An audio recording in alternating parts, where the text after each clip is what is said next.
Tiao lui anita a het lampang he Burma anita a tuna hina lai taka kadinga ni lampang hi Mizoram mo India tuna hian Burma apo kom lo a Mizoram apo kom lo laya kom an kal le phatang tuna hian India lamang loma Mizoram lo ha ta hen tiao lui khanta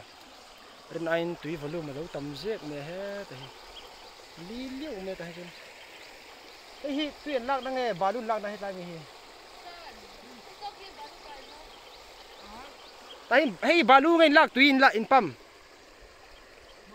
hết năm mi tuyển pam đang nghe bà luôn lạc đang lại mi phải phi à tuyển pam đang oh chút tiền chút đi mà xe hết ta chú bà luôn là về chín đi mò quá đi bà luôn lạc nè anh nhìn này hết ta hết treo lưỡi khăn người ta nhìn vô tên lâu ôm trâu à tôi nói hiện dâu khó thật lắm bằng cái nấm lẻ to á này tùy luôn gần cái mặt chiều lì hết tại hiện này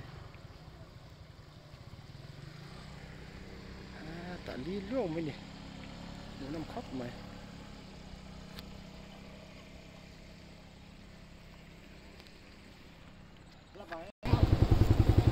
chúng ta có lại muốn thì dâu khó thật anh à với rầm khóc này chiều cạn gần tung miệng cái lại chưa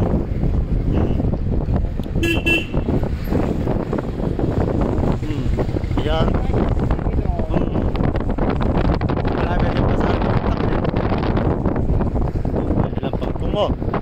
pasar này ốp tắc này bên này nó trắng cám hay hay gì gay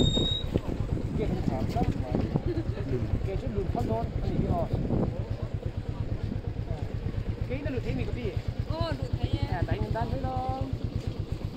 cứ là chấp nữa rồi lụt cả khu vực treo lùi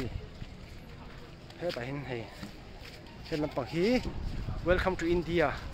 welcome to India cái gì plus đó nanti à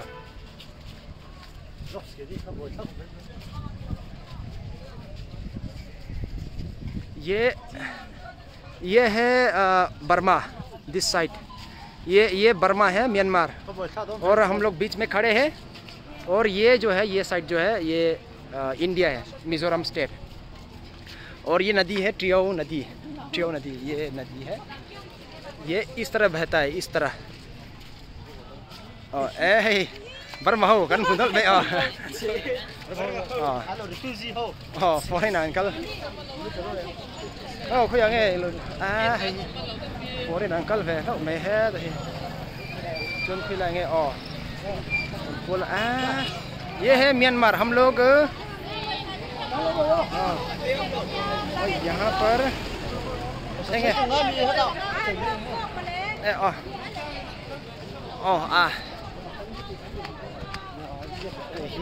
đâu bị khóc máy Burma lắm bằng chèo lắm khóc máy